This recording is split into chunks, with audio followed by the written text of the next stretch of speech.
Chapter 6. Opo, saka mukha ka pong angel. Ang ganda-ganda mo po eh. Napangiti ako at hinaplos ang pisngi niya. Ikaw din. Maganda ka at cute. Bumungisngis siya. Parehas po tayong pretty. Yes. Appear tayo dyan. Tinaas ko ang kamay. Umapir naman siya sa akin. Daddy, napalingon ako at nakita ko si Marcus na nasa pinto ng opisina niya. Lumapit siya sa amin ng anak niya. Tumayo naman ako. What are you eating, princess? Cookies po, daddy. Nibigyan po ako ni Ate Neva. Kunot noong bumaling sa akin si Marcus. Oh really? Tumikim ako. Binigyan ko po ng cookies si Daisy sir. Baka po kasi nagugutom. Ngumiti siya. Thank you, Neva. Pero sa totoo lang hindi tumatanggap si Daisy ng pagkaing bigay ng hindi niya kilala. I guess she likes you. Kimi akong ngumiti. May kumadlit na tuwa sa puso ko sa sinabi niya. Mabait po ang anak niyo, sir. Yes she is. Namayani ang katahimikan sa pagitan naming dalawa ni Marcus. Walang punat ang titig niyang malagkit sa mukha ko at minsan ay bumababa pa sa labi ko. Wala sa sariling dinilaan ko naman ang labi ko at kinagat. Malakas na rin ang pintig ng puso ko na parang tinatambol ito. Napalunok si Marcus at yumigting ang panga na parang galit. Daddy, you want cookies po? 5/10 nag-iiwas ako ng tingin at bumaling kay Daisy na inaalok ng cookies ang daddy niya. May isa pa kasing natira sa plato niya. No baby, sayo na yan. Are you sure, daddy? Sarap po ito. Yes baby. Ubusin mo na yan. Okay po. Nag-thank you ka na ba kay Neva? Yes po daddy. Ate Neva is so very nice po and also pretty like me. Mahinang tumawa si Marcus na lumingon pa sa akin. Yes princess. Parehas kayong maganda. Nag-init ang mukha ko at kinagat ko ang ibabang labi. Ayoko mang kiligin pero ganun ang nararamdaman ko ayon. Dumating na ang sundo ni Daisy kaya hinatid na siya sa baba ni Marcus. Ako naman ay niligpit na ang baso at plat itong ginamit ni Daisy. Pagkatapos ay bumalik na ako sa ginagawa ko sa table ko. Paglabas ko ng elevator ay naabutan ko si Neva na nasa harap ng printer at abala. Dahan-dahan akong lumapit sa kanya habang pinagmamasdan siya. Naka-white long sleeve blouse siya na naka-tuck-in sa gray na skirt. Mukhang nainitan kaya tinanggal ang blazer na nakasampay na ngayon sa swivel chair. Tumiimbagang ako habang ginagala ang tingin sa magandang kurbo ng katawan ni Neva. Gabi-gabi akong halos late nang makatulog sa kakaiisip sa kanya. Kahit nga katabi ko si Claudia ay siya pa rin ang iniisip ko. Sa tuwing tutugan ako sa halik ni Claudia ay mukha niya ang nakikita ko. Pipi akong humihiling na siya ang kahalikan ko at kayakap. Gusto ko muling maramdaman ang malambot niyang katawan. Pumihit siya paarap at nagulat nang makita ako. Yes sir. Nandyan na po pala kayo. Bulalas niya. Ngumiti ako at sinuksok ang dalawang kamay sa magkabilaang bulsa ng trouser. Sa sobrang busy mo hindi mo ko napansin. Ngumiwi siya. Pasensya na po, sir. Mini-make sure ko po kasi na wala akong nakakalimutang eye print. It's okay. Natigilan ako nang mapadako ang tingin ko sa dibdib niya. Bukas ang ilang butones kaya nasisilip ko ang ibabaw ng malulusog niyang dibdib na kay puputi. Halata ring tunay ang kanyang dibdib dahil bahagya pa itong umaalog kapag kumikilos siya. Nai-imagine ko tuloy na nasa ibabaw ko siya, sensual na umiindayog habang umaalog ang malusog na dibdib. Napalunok ako kasabay ng pagsikip ng trouser ko. Sir. Yes. Tumikim ako at tumingin sa magandang mukha ni Neva na inosente ang bukas. May kailangan po ba kayo, sir? Yes, I need you sweetie. I wanna taste your luscious body, I want some milk. Tuldok panipik. Po. Gusto nyo po ng milk. I want black coffee with milk with cream. Umawang ang labi niya at kumunat ang noo na parang naguguluhan. Oh, okay po. Ititimpla ko po kayo ng black coffee with cream. Aniya at nilapag ang mga hawak na papel sa table at tumungo sa pantry. Humugot ako ng malalim na hininga at kinuyam ang kamao. Gusto-gusto ko na siyang sambilatin sa bewang at ay sobsob ang mukha sa kanyang buhok at leeg lalo na sa kanyang maluso na dibdib. Humakbang na ako patungo sa opisina ko. Baka kung ano pa ang magawa ko sa dalaga. Stop it Claudia. I told you I'm tired. Mariing saway ko na sa asawa na parang pas ang humahalipupoy sa akin. Ang kanyang kamay ay nasa loob na ng aking pijama at nilalaro ang aking kargada. Inalis ko ang kanyang kamay, natigilan naman siya at bakas sa mukha ang pagkadismaya. What's happening to you, hon? Ilang gabi mo na akong tinatanggihan, ah? Because I'm not in the mood. Sumimangot siya, not in the mood. 2 weeks ka nang wala sa mood, Marcus. Ano bang problema? Wala akong problema, Claudia. Wala lang talaga ako sa mood. Malamig kong sabi. Inikat niya ang mata at ngumisi. Ngising ng uuyam. Padaskol siyang tumayo mula sa kama at humarap sa akin. Pinasadahan ko naman siya ng tingin mula ulo hanggang paa. Nakasuot siya ng manipis na nighties na halos aninag na ang kanyang malaking dibdib na matigas. Alam kong wala na siyang anumang suot sa loob. Kahit sino sigurong lalaki ay malilibyugan sa hitsura niya ngayon maliban lang sa akin. Wala akong anumang nararamdaman sa kanya. Ni hindi nga man lang kumislot ang kargada ko. Matalim akong tiningnan ni Claudia. Tell me Marcus, may babae ka ba? Natigilan ako. May guilt na pamitik sa dibdib ko. What are you talking about, Claudia? Just tell me the truth. May babae ka ba? Mataas na ang boses niya. Tumayo na rin ako at diretso siyang tiningnan. No, wala akong ibang babae. Natigilan siya. Sigurado ka? Bakit? Mukha ba akong may babae? Nalalamig ka sa akin, Marcus. Saglit akong hindi umimik at tumiimbagang. Nanlalamig lang inakala mo nang may ibang babae ako. Then why are you so cold to me? Hindi ka pa ba sanay, Claudia? Noon pa man ay malamig na ang relasyon natin. Hindi siya nagkaimik at matiim lang na tumingin sa akin ngunit bakas naman sa kanyang mga mata ang sakit. Nilampasan ko siya at tinungo ang pinto. Saan ka pupunta? Sa kwarto ni Daisy, tipid lang na sagot ko at binuksan ang pinto sabay labas. Para akong nakahinga ng maluwag nang makalabas ng kwarto namin ni Claudia. Kung hindi pa ako lalabas ay siguradong mag-aaway lang kaming dalawa. Ilang gabi na niya akong niyayang magpero lagi ko siyang tinatanggihan. Bukod sa wala ako sa mood ay wala rin akong ganang makipag sa kanya. May iba akong hinahanap. Iba ang gusto ng katawan ko. Ayoko namang pilitin ang sarili na makipag sa kanya. Dahil siguradong mabibitin lang siya. Hindi ko siya masasatisfy. Out of my face. At lahat kayo ay tanggal na. Mga walang kwenta. Galit na sanggal ko sa 5 empleyado ko. Pero Ma'am Claudia, hindi yata tama na basta nyo na lang kami tanggalin sa trabaho. Nagpanting ang tenga ko sa pagsagot ng sales manager. Tama lang yun dahil mga wala kayong kwenta. Kasalanan ninyo kung bakit bumaba ang sales. Ma'am, naipaliwanag ko na po yan sa inyo. I don't care about your explanations. Magsilayas kayo sa kumpanya ko. Get out, mga walang silbi. Dinampot ko ang glass ashtray sabay bato sa dingding na ikinatili ng mga empleyado ko. Basag ang salamin ng mamahaling painting na binili ko pa sa France. Agad namang nagpulasan ang 5 empleyado ko at lumabas ng opisina ko. Arg! Mga put-angina nyo lahat. Inis na sigaw ko at padirag na umupo sa swivel chair. Padaskol kong kinuha ang isang kaha ng sigarilyo at lighter sa bag. Humugot ako ng isang stick at inipit sa labi sa kasinindihan.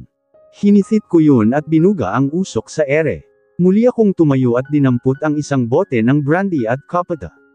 Morning Clow, matalim ang tingin na nilingan ko si Jessie na bagong dating. Oopsie, mukhang hindi maganda ang morning mo. Anyway, dinig na dinig ko sa labas ang sigaw mo ah. Guerrilla yata ang atake mo today. 1/9 hindi ko muna inimik ang kaibigan at nagsalin ako ng brandy sa kapate sabay tungga. Gumuhit ang pait nun sa aking lalamunan pero wala lang ang pait na yun kumapara sa pait sa dibdib na nararamdaman ko ngayon. What's wrong again, Clow? Napapadalas ang init ng ulo mo ngayon. Oh wait, hindi ko na pala kailangan magtanong dahil alam na alam ko naman ang dahilan. Ang asawa mo na naman, ano? Marahas akong bumuga ng hininga at pagbagsak na nilapag sa table ang kapata. I don't know what to do with him anymore, Jess. I'm doing everything for him. We're okay kahit minsan malamig siya sa akin. O yun naman pala eh. So anong problema? Mas lalo siya ngayong nanlalamig sa akin. 2 weeks na kaming wala, can you imagine that? Lagi niya akong tinatanggihan. Kesyo wala siya sa mood. Kung hindi ka man pinagbibigyan ni Marcus at least hindi ka pa rin tigang. Hayaan mo na yang asawa mo. No Jess. Hindi pwedeng hayaan ko na lang yun dahil may kakaiba akong nararamdaman kay Marcus. What do you mean, Clau? Tinungga ko muna ang brandy sa kapata at naningkit ang mata ko. I think may ibang babae siyang kinalolokohan. Umikot ang mata niya. Hayan ka naman sa pagiging praning mo, Clau. I can't help it, Jess. Lalo pa at parang yelo na sa lamig sa akin si Marcus, baka nga may babae na talaga siya. Humanda sa akin kung sino man ang babaeng yun. Yumigting ang pangako at mahigpit kong hinawakan ang kapata. I'm warning you, Clau. Magsiguro ka muna kung may babae ba talaga ang asawa mo bago mo siya akusahan. I know. Muli kong sinalina ng alak ang kapata at sinimsim yun. Medyo kumalma na ako pero naroon pa rin ang ngit-ngit sa dibdib ko dahil sa panlalamig ni Marcus. Halos 1 taon din kaming naging mag-boyfriend at girlfriend ni Marcus. Siya lang ang lalaking minahal ko ng totoo. Parang nawasak ang mundo ko noon nang makipaghiwalay siya sa akin at sinabing hindi niya ako kayang mahalin. Pero mabuti na lang at nabuntis ako kaya wala siyang choice kundi balikan ako at pakasalan. Akala ko noon ay magbabago na ang pagtingin niya sa akin pagdating ng baby namin sa buhay naming dalawa. Pero hindi pala. Bagaman ginagampanan niya ang tungkulin niya bilang asawa pero ramdam ko pa rin ang kalamigan niya. Mas ramdam ko pang ang mahal niya si Daisy kesa sa akin na asawa niya. Tapos ngayon ay mas naging malamig pa siya. Hello babe. Naihatid mo na ba si Johnson sa school? Ikaw talaga babe, ang heret-heret mo. Tuldok. Oo na, mamaya pag-uwi ko. Tumaas ang isang kilay ko sa pakikipag-usap ng kaibigan sa asawa niya. Kilig na kilig siya. Ganyan siya kapag kausap ang asawa. Parang naiihi sa kilig. Buti pa siya, masaya ang buhay may asawa. Mahal na mahal din siya ng asawa niya. Napailing na lang ako at tinungga ang alak sa kapata. 5 days kayo ng secretary mo sa Cebu. Bulalas ko sa sinabi ni Marcus. Kakauwi ko lang at naabutan ko siyang nag-aayos ng mga damit niya sa malita niya. Lumingon siya sa akin. Yes, 5 days ang convention, hon. Bakit naman ganun katagal? Angal ko pa, dahil maraming activities din na gagawin. At hindi lang mga local businessman ang naroon kundi mga international businessman din. Tapos kasama mo pa ang secretary mo. Ayos lang naman sa akin na matagal siyang mawawala. Hindi naman yun bago sa akin. Pero hindi ako komportable na ang kasama niya ay ang bagong secretary niya. Pakiramdam ko ay may hindi sila gagawing tama. Of course she's my secretary kaya kasama ko siya. Pumikit ako ng mariin at humugot ng malalim na hininga. I don't like her, Marcus. Tumaas ang kilay niya. And so? Anong and so? Anong gusto mong gawin ko? Tumiimbagang ako. Fire her. Tumigil siya sa pag-aayos ng mga damit at matiim na tumingin sa akin. Gusto mong i-fire ko siya dahil hindi ka komportable sa kanya? Yes, no. Wala siyang ginagawang mali kaya hindi ko siya tatanggalin sa trabaho. Stop being paranoid, Claudia. Kung ayaw mong mag-away tayo, huwag mo akong itulad sa'yo na basta-basta na lang nagtatanggal ng mga empleyado kapag mainit ang ulo. Natigilan ako sa sinabi niya. Paano mo nalaman yan? Nakarating lang sa akin ang balita. Kapag hindi ka pa nagbago sa pakikitungo mo sa mga empleyado mo, hindi magtatagal ang kumpanya mo. Pinagpatuloy na niya ang pag-aayos ng mga damit. Hinuyam ko ang kamao habang nagngingit-ngit ang dibdib ko. Gusto kong ipilit ang gusto na tanggalin na niya sa kumpanya niya ang secretary niya. Pero kapag ginawa ko yun ay siguradong mag-aaway kami. Ayoko nang maulit ang huling matinding pag-aaway namin dahil inawi ko ang isang empleyado niya na pinaghinalaan kong babae niya. Hinamon niya ako noon ng hiwalayan. Kung hindi lang dahil kay Daisy ay talagang hihiwalayan na niya ako. Huwag ko lang talagang malalaman na may something sila ng secretary niya. Kundi ay hindi na niya makikitang buhay ang babaeng yun. Tumalikod na ako at pumasok na sa walk-in closet para magpalit ng damit. Kailan pala ang alis nyo ng secretary mo papuntang Cebu? Mamayang gabi na papa, para may sapat kaming pahinga at hindi mag-ahol bukas. Tumanggo si papa. Nakausap ko ang ninong Ralph mo. Dadalo din pala siya sa convention. Nakakapanghinayang lang. Kung hindi lang inbalido ang kalahati ng katawan ko ay sasama ako. Namiss ko ring makipag-usap sa mga panyero ko. Nakaramdam ako ng awa kay Papa. Nang dahil sa isang matinding aksidente ay habang buhay na siyang nakapako sa wheelchair niya. Alam kong nabubugnat na rin siya. If you want Papa, you can go with US. Suggestion ko. Umiling si Papa. Hindi na, anak. Magiging burden lang ako sa'yo. Hindi ka makakapag-focus sa convention. Ayos na ako dito. Ikamusta mo na lang ako sa mga panyero ko. Bumantong hininga ako. Okay, Tiara. Anyway, how are you and Claudia? We're okay, Papa. Tipid na sabi ko. Oh, really? Pero alam mo bang nakita namin siya ni Bising nung isang araw na may kasamang lalaki sa loob ng kotse niya? Natigilan ako sa sinabi ni Papa. Baka naman isa sa client niya yun, Papa. Client, sa loob ng kotse nag-uusap. Pagak siyang tumawa at umiling-iling. Alam mo anak, noong binata pa ako ay nagpakasawa ako sa mga babae. Iba't ibang klaseng mga babae ang nakarelasyon ko bago ko nakilala ang mama mo. Kaya alam na alam ko kung anong klaseng babae ang asawa mo. Nagsalin ako ng whiskey sa baso at sinimsim yun. Wala ka bang nakikitang kakaiba sa asawa mo? Wala ho, Papa. Are you blind, Marcus? Ganyan ka ba kapatay sa asawa mong puro turok ang mukha?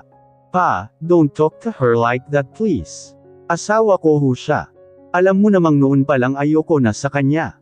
Kung bakit ba naman kasi hindi ka naging maingat kaya nabuntis mo siya? Kung hindi ko ho siya nabuntis wala akong anak ngayon at wala kayong apo. Natatawang sabi ko. Sumimangot si Papa. Simula nang maging invalido ang ibabang katawan niya ay madali na siyang minus at nagiging irritable. Pwede mo naman siyang hiwalayan at kunin mo ang apo ko. Pa, siya pa rin ho ang ina ni Daisy. 6/9 pumalatak si Papa. Alam ko namang hindi mo siya mahal. Bakit ka ba kasi nagtitiis sa kanya? Sana lang ay makilala mo na ang babaeng magpapatibok talaga sa puso mo at hiwalayan mo na yang asawa mo. Sa sinabi ni Papa ay pumasok sa isip ko si Niva. Nag-init ang dibdib ko at lumakas din ang kabog nito. Sa bawat araw na dumaraan na lagi kung kasama ang dalaga ay lalong tumitindi ang nararamdaman ko sa kanya. Alam kong hindi na ito simpleng libog lang. Excited na rin ako na solo ko siyang makakasama ng 5 araw sa Cebu. Sana ay makaya ko pang kontrolin ang sarili ko, kung hindi ay tuluyan akong magtataksil kay Claudia. Napabuntong hininga ako nang maisip ang asawa. Labis ang pagtutol noon ni Papa na pakasalan ko si Claudia. Pero wala naman akong choice kundi pakasalan si Claudia dahil buntis siya at tinakot akong ipalalaglag ang bata kung hindi ko siya pakakasalan. At simula nang magsama kami ni Claudia bilang mag-asawa ay ginawa ko naman ang lahat para mag-work ang relasyon namin. Pinakisamahan ko siya ing maayos at sinubukang mahalin. Kinondisyon ko na rin ang isip at puso ko na siya na ang makakasama ko habang buhay. Until dumating sa buhay ko si Neva, awang ang labi ko habang nililibot ko ang tingin sa loob ng suite na pinagdalhan sa akin ng hotel staff. Maganda ang interior ng loob at sobrang cozy din. Kumpleto din sa amenities. Pag-aari ni Marcus ang 5-star casino hotel na siyang tutuluyan namin ng 5 araw dito sa Cebu. Dito rin tutuloy ang ilang mga international businessmen na dadalo rin sa international convention. Maganda ang suite na binigay sa akin na malapit lang sa penthouse na tutuluyan naman ni Marcus. Nagustuhan mo ba ang suite mo? Nilingan ko si Marcus na sumunod rin pala sa akin dito sa loob. Yes sir. Ang ganda po nitong suite at ang laki. Pina-reserve ko talaga itong suite na ito para sa iyo dahil malapit lang ito sa penthouse.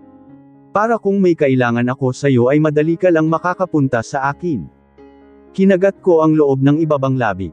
Parang may double meaning kasi ang huling sinabi niya. 5 araw kami dito sa Cebu. Bukod sa convention na dadaluhan namin ay posibleng may iba pang mangyari sa aming dalawa. May kaba sa aking dibdib pero may pananabik din. If you need anything else, just let me know. Tumaas ang kilay ko. Bakit sa inyo ko pa po sasabihin, pwede naman pong sa mga staff na lang sa ibaba. Oh, I'm just. Kinumpas niya ang isang kamay at parang biglang nalito sa sasabihin. Gusto ko lang maging komportable ka. Tumanggaw-tango ako at kiming ngumiti. Don't worry about me, sir. Ngayon pa nga lang komportable na ako dito sa suite ko. That's good. 5 araw tayo dito sa Cebu at hindi naman puro trabaho lang ang gagawin natin. Pwede tayong mag-unwind kapag free time. Tayong dalawa, sir. Yes. Basta tapos na ang oras ng trabaho. Sige po, sir. Naging mapunggay ang kislap ng mata ni Marcus na titig sa akin. Lately ay madalas ko na naman siyang mahuling nakatitig sa akin. Hindi na siya nagbabawi ng tingin at ngumingiti lang sa akin. Mukhang malakas na ang 8/9 tama niya sa akin. Masusubukan ko kung gaano na siya kabaliw sa akin sa susunod na mga araw. Dumampot ako ng isang cocktail drink na pinamimigay ng waiter. Thank you, sambit ko. Ngumiti naman ang waiter at inalok pa ang ilang guest sa malawak na bulwagan kung saan nagsama-sama ang mga bigatin at kilalang mga businessman sa buong bansa at sa iba pang bansa. Katatapos lang ng programa at nagkakainan na ang mga guest. Ako naman ay katatapos lang kaya cocktail drink naman ang iniinom ko. Lumingalinga ako para hanapin si Marcus. Kasabay ko siyang kumain kanina at asikasong-asikaso niya ako, halos subuan pa niya ako. 2 araw na kami dito sa Cebu at halos hindi kami naghihiwalay ni Marcus. Ako ang secretary niya kaya lahat ng kailangan niya ay ako ang bahala.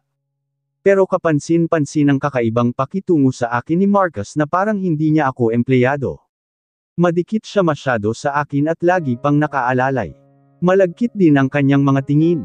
Natutuwa naman ako na ganun ang kilos niya sa akin. Nagbunga na nga ang pang-aakit ko sa kanya. Pero low-key lang ako at hindi nagpapahalata. Buo na ang desisyon ko. Magpapatikim na ako sa kanya para lalo siyang mabaliw. Nakita ko si Marcus na kausap ang ilang mga foreigner na businessman na kapareho din niya ng linya sa negosyo. Naka 3-piece suit siya at talaga nga namang makapidyo hininga ang kagwapuhan at kakisigan niyang taglay. Sa halos 100 na kalalakihang guest ay nangingibabaw siya sa lahat kahit na ba may ilang lalaking guests na mga gwapo rin naman. Stand out talaga siya at agaw pansin. Pinagtitinginan nga siya ng mga female guest at pinag-uusapan pa. Gaya na lang ng ilang female guest na nag-uumpukan sa kabilang mesa. Mga anak at mga kompanyon sila ng mga businessman. Narinig ko kanina na pinag-uusapan nila si Marcus. Tumingin sa akin si Marcus at tumaas ang sulok ng kanyang labi. Kimi naman akong ngumiti at kunwaring nag-iwas ing tingin. Lumapit na lang ako sa section ng mga dessert at tumingin-tingin doon ng gustong tikman. Hi there, honey. Natigilan ako nang biglang may hamarang sa akin na lalaki. Muntik ko pa siyang matapunan ng cocktail drink na hawak ko. Nagangat ako ng tingin. Isang male guest ito na mukhang lasing na. May hitsura at may pagkamestiso pero malisyoso kung tumingin. Hi sexy, I knew it. You're even sexier up close. Anang lalaki sa nanghihibong boses sabay malisyosong hinagod ako ng tingin mula ulo hanggang paa. Napangiwi naman ako at bahagyang umatras dahil maaamoy ko ang matapang na amoy ng alak sa kanyang hininga. What's your name, sexy? Excuse me sir. Tumalikod na lang ako. Hey, I'm talking to you. Napasinghap ako ng hawakan sa braso ng lalaki. Kumabog ang dibdib ko sa kaba pero nanatili akong kalmado. Sir, let me go. Ngumisi ang lalaki. I will only let you go if you tell me your name. Sinubukan kong hilahin ang braso pero lalo lang humigpit ang hawak ng lalaki. Maraming tao sa paligid na abala sa pakikipag-usap sa mga kapwa guest. Ayokong makagawaing eskandalo pero ang lalaking ito ay bastos at walang modo. Let me go sir kung ayaw niyong gumawa ako ng eskandalo. Banta ko. Mukha pa namang anak ng mayaman ang lalaki. Ngunit lalo lang lumapad ang ngisi ng lalaki at hinayla pa ako palapit sa kanya. Napaatras ang mukha ko nang aylapit niya ang mukha sa akin. I don't care. Sanay ako sa eskandalo. Now, tell me your name at huwag ka nang magpakipot. Don't you know me ha? I am the son and the soul heir of Luciano Mercado. Tumaas ang kilay ko. Kaya naman pala maangas at bastos ang lalaking ito dahil anak pala ng isang kilalang mayamang business tycoon. I don't care either if you are the son and the soul heir of Luciano Mercado. Let me go, bastard. Mariing sabi ko at pilit hinihila ang braso para makawala sa hawak niya. Mahina siyang tumawa at lalong hindi pinakawalan ang braso ko. Feisty woman. I love it. Mas lalo akong nanggigigil sayo. Sumanghap ako nang hapitin niya ako sa bewang.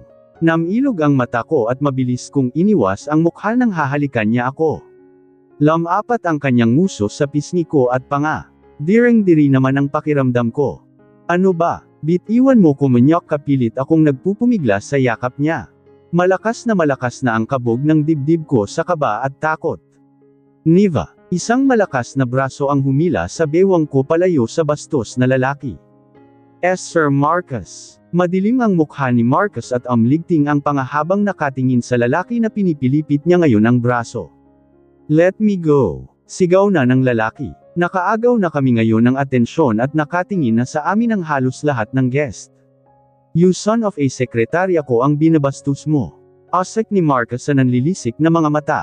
Ngumisi naman ang lalaki. O secretary mo pala siya. Did you already? Is she taste good ha? Daing niya nang pilipitin pa ni Marcus ang kanyang braso. Damn you. Sino ka ba? Angle ng lalaki na nakaguhit na ang sakit sa mukha at tigbi-tigbi na rin ang pawis. Lumakas naman ang bulungan sa paligid. Humawak ako sa braso ni Marcus. Sir, bitiwan nyo na siya. Baka may skandalo kayo. What's going on here? Lumapit ang isang may edad na lalaki. Si Luciano Mercado. Ang ama ng bastos na lalaki. Wait, that's my son. Dad, help me. Lumapit si Luciano sa anak na hindi pa rin binibitiwan ni Marcus. Mr. Romero, pakawalan mo ang anak ko. Ano ba ang nagawa niya? Lumipad ang tingin ni Marcus kay Luciano, bastos ang anak niyo Mr. Mercado, binastos niya ang secretary ko. Bumaling si Luciano sa anak. Is that true, Luke? Umiling-iling ang lalaki. No dad. Bumaling sa akin ang lalaki at ngumisi. Siya ang unang nakipag-flirt sa akin. Sumanghap ako at tumingin kay Marcus na nakatingin na rin sa akin. Hindi totoo ang sinabi niya, sir. Siya ang hamarang sa akin. Lalayuan ko na sana siya pero hinawakan niya ako sa braso. Paliwanag ko, Miss, nagsasabi ka ba ng totoo? Dahil kung hindi pwede kang makasuhan na defamation. Saad ni Luciano. At pwede ring kasuhan ang anak niyo ng harassment, Mr. Mercado. Buwelta naman ni Marcus sabay bitaw ng padirag sa bastos na anak ni Luciano. Muntik pa itong matamba kung hindi lang nahawakan ng ama. You can't do that, Mr. Romero. Company ero ko ang ama mo. I can do that Mr. Mercado kahit company ero pa kayo ni Papa. Lasing ang anak niyo at may capable siyang mambastos dahil wala siya sa sarili. Ngayon, kung nagdududa kayo pwede nating i-check ang kuha ng Stevie. At kapag napatunayang hinaras ng anak niyo ang secretary ko, makakasuhan siya. Hindi nagkaimik si Luciano na matiim lang na nakatingin kay Marcus. Ang anak naman niyang bastos ay namutla ang mukha. Bumantong hininga si Luciano. Hindi na tayo dapat umabot sa ganyan, Mr. Romero. Ako na ang humihingi ng paumanhin sa nagawa ng anak ko sa secretary mo. Bumaling siya sa akin. Pasensya na rin sa akusasyon ko. Tumingin ako kay Marcus na madilim pa rin ang mukha. Mukhang wala siyang balak na tanggapin ang paumanhin ni Luciano. Nagbubunyi ang loob ko sa pagtatanggol niya sa akin. Hindi man lang siya natinag kahit pa isa sa pinakamaimpluwensyang negosyante ang nakabangga niya. Pero ayoko nang palakihin pa ang gulong ito. Kimi akong ngumiti kay Luciano. Wala na po yun, sir. Pasensya na rin po sa munting kaguluhan. Huwag na po sana nating palakihin ito. Ngumiti na ang matandang lalaki. Thank you, iha. Binalingan naman niya ang anak. Mag-sorry ka. No way, dad. Bakit ako ang mag-so-sorry? Protesta pa ng lalaki. Mag-so-sorry ka o gusto mong makasuhan? Lumunok ang bastos na lalaki na halatang takot sa ama. Tumingin siya sa akin. Sorry. Nang uuyam akong ngumiti. It's okay, huwag mo na lang uulitin yon. Excuse me, Mr. Romero. Kakausapin ko lang ang anak ko. Ani Luciano at hinawakan sa batok ang anak. Bumantong hininga ako. Nakakahiya tuloy sa mga guest. Kung hindi lang maraming tao binayagan ko na ang hinayupak na yon. Are you okay? Lumingon ako kay Marcus. Malambot na ang bukas ng kanyang mukha at wala na ang dilim.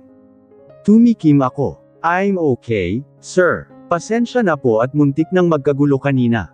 Nagpakawala siya ng marahas na hininga. Wala kang kasalanan.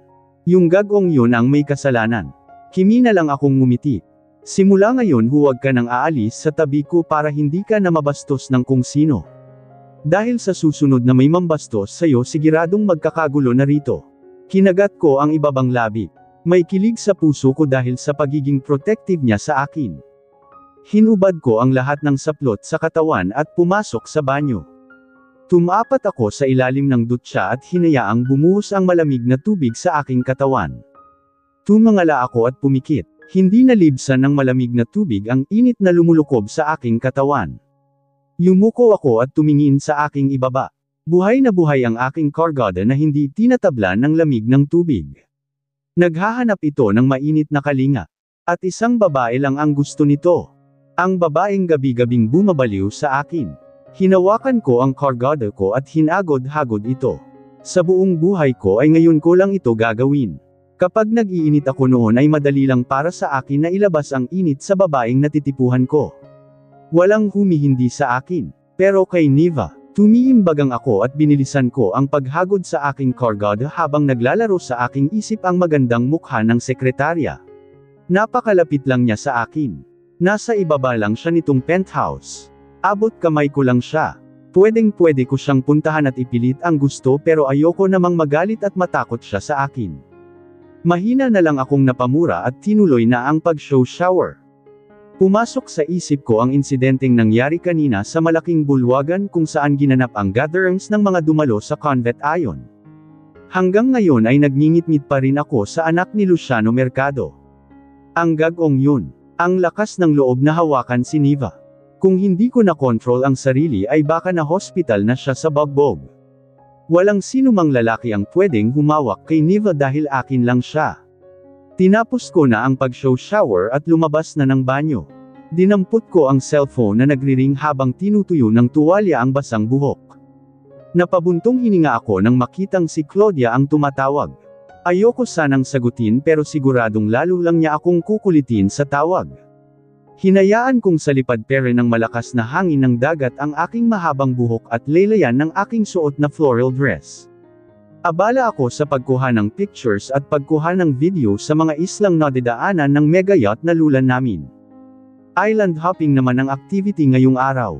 Lahat ng guest ay nag-e-enjoy sa magandang tanawin. Hapon na kaya hindi na masakit sa balat ang araw at mas kita na ang ganda ng tanawin. Tila nga mga kristal ang dagat na kumikinang sa tama ng araw. Nagkakasiyahan ang mga guest sa deck. Nagtatawanan habang pinagsasaluhan ng mamahaling wine at nare-relax sa saliw ng malamyos na musika. Nahahati sa 3 grupo ang mga guest. Kaya ang ibang mga guest ay nasa 2 pang mega yacht na kasabayan din namang naglalayag sa malawak na karagatan. Napabuntong hininga ako habang tinitingnan ang mga kuha kong picture sa cellphone. Bumabalik sa alaala ko si mommy at daddy. Noong bata pa ako at masaya pa ang pamilya ko, madalas kami noong mag-out of town kapag wala akong pasok sa school. Island hopping ang paborito ni mommy at marami kaming pictures na magkasama. Nasaan na kaya ang mga pictures namin na yun? Siguradong pinagtatapon na yun ng demonyang si Tita Claudia. Ang sabi ni Nanay Feli, binento raw ni Tita Claudia ang bahay namin, mga sasakyan, mamahaling gamit at iba pang mga ari-arian. Kinamkam niya ang lahat ng para sa akin. Kaya naman kakamkaman ko rin ang lahat ng kanya. Mukhang ang lalim ng iniisip mo. Lumingon ako at tumambad sa akin ang gwapong mukha ni Marcus na nakangiti. Nakasuot siya ng dark aviator at sinasalipadpad ang kanyang mixing buhok. Bukas ang ilang butones ng suot niyang white short sleeves polo shirt kaya naman kitang-kita ko ang malapad niyang dibdib na may mga pinupang buhok. Naaaninag ko rin ang maliliit niyang muscle sa bandang tiyan. Nang magsabog ng kagwapuhan at kakisigan ng langit ay mukhang gising na gising si Marcus kaya naman nasalo niya ang lahat. Tumikim si Marcus na nagpagising sa aking diwan na natutuliro sa kakisigan niya. Nag-init ang mukha ko nang sumili ang ngisi sa kanyang labi. Mabilis akong nag-iwas ng tingin. Narinig ko naman ang mahina niyang tawa. Kinagat ko na lang ang ibaba kong labi habang kunwari ay busy sa pagtingin ng mga kuha kong picture sa cellphone. Nakakahiya. Nahuli pa niya akong binibistahan siya. Kasi naman. Nakakabato-balani ang kagwapuhan at kakisigan niyang walang kapintasan. You're too uneasy with me, Neva. Relax. Lumingon ako kay Marcus. Sorry po sir. Hindi ko lang po maiwasan. Ngumiti siya at may nakita akong kakaibang kislap sa kanyang mga mata. Okay, ganito na lang. Huwag mong isipin na nasa trabaho pa rin tayo. Isipin mong hindi mo ako boss kundi isang matalik na kaibigan. Naku, parang ang hirap naman po niyan sir. Oh come on Neva. Hindi mahirap yan basta isipin mo lang. Kunwaring nahihiyang ngumiti naman ako. Ayokong ipahalata sa kanya na gets ko ang mga kinikilos niya. Gusto kong siya mismo ang kumagat sa pain ko. Alright, ganito na lang. Nilahad niya ang malaking kamay, inosenteng tiningnan ko yun. Ano po yan, sir? Let's be friends. From now on, hindi na lang tayo mag-boss kundi magkaibigan na rin. Gusto niyong makipagkaibigan sa akin, sir? Yes, Neva. Naging mapunggay ang kanyang mga matang nakatitig sa akin. Sige lang, Marcus. Kumagat ka pa sa akin. Malapit na kitang masilu. Kimi akong ngumiti at tinanggap ang kamay ni Marcus.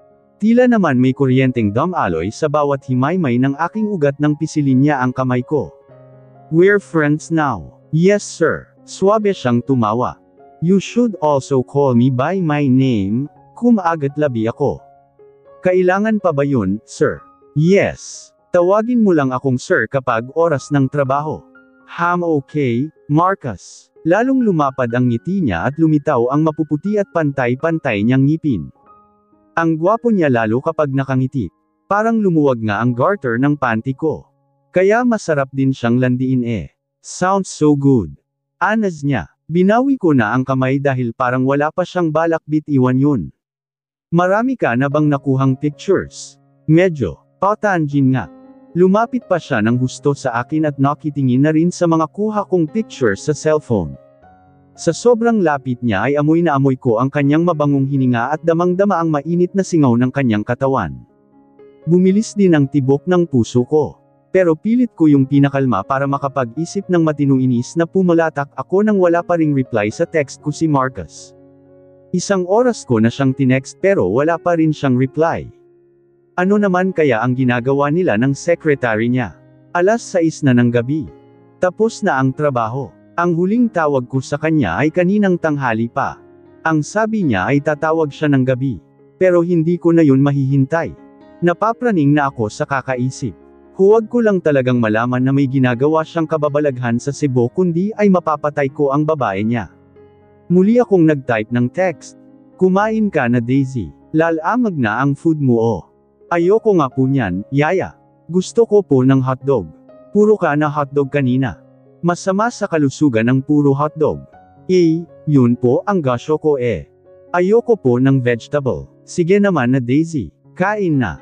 Tumingin ako kay Daisy at Yaya Belen na nagpipilitan sa pagkain. Panay ang iling ni Daisy at tinatanggihan ang sinusubong pagkain ng Yaya. Nadidagdagan lang tuloy ang inis ko sa kartihan niya. No nga Yaya, I don't like the food. Pumikit ako ng mariin at malakas kong hinampas ng kamay ang mesa. Napapitlag si Daisy at ang Yaya niya. Matalim kong tiningnan si Daisy. Hindi ka ba titigil sa kartihan mong bata ka? But mommy, I don't like the food. Nakangusong sabi niya sabay yuko. Lulutuan ko na lang po siya ng hotdog ma'am. Hindi mo siya lulutuan Belen. Hayaan mo siyang kainin ang mga pagkain na yan. Muli kong binalingan si Daisy at dinuro. At ikaw na bata ka. Kainin mo yang pagkain mo. Wala kang karapatang mag-inarte. Pinandilatan ko pa siya ing mata. Ngayong hindi nagre-reply si Marcus sa text ko ay huwag niyang sisigarin ang inis ko dahil tatamaan siya. Pero lalo lang ng haba ang nguso ni Daisy. Ayoko nga po ing food, mommy. Nagpanteng ang tenga ko. Lumapit ako kay Daisy at pinisil ang pisngi niya. Huwag mo kong susubukan bata ka, ha? Kapag sinabi kong kainan mo ang mga pagkain na yan, kainin mo. Senggal ko. Humikbi siya at tumulo na ang luha. Nakaguhit na ang takot sa kanyang mata. Binitiwan ko naman ang mukha niya. Sumisibing dinampot na niya ang kutsara at tinidor at nagsimula ng kumain. Kakain ka naman pala ang dami mo pang arte. Ubusin mo yan ha. Inis na tumalikod ako at lumabas na ng komedor, lalo lang akong naiinis kapag nakikita ang kartihan ni Daisy. Neva, tinaas ko ang hawak na kapata na may lamang wine at piningkiyon sa kapata ni Marcus. Napahadjadjak pa ako bago sinimsam ang wine. Mapait na manamis ang wine. Pasensya na hindi na tayo tumuloy sa club. Masyado na kasing maraming tao at nasisiksik ka na. Ayoko namang doon ka pa mabastos. Dito na lang tayo sa penthouse. Mas safe pa. Tumaas ang kilay ko. Ligtas nga ako sa mga bastos sa club pero mukhang hindi naman ako ligtas sa kanya dito penthouse niya. But it's okay. Dahil ito na ang tamang oras para patikimin ko siya ng masarap at masustansyang putahe. Para naman hindi puro bilasang isda ang natitikman niya. Napakagatlabi ako nang tumibok ang gitna ko na parang nanabik ng magpatikim sa gwapong boss. Hinayla ni Marcus ang stool chair at minuwestra ang kamay. Umupo naman ako at inlalayan pa niya ako. Thank you, sir. Malambing na sabi ko sabay ngiti ng matamis.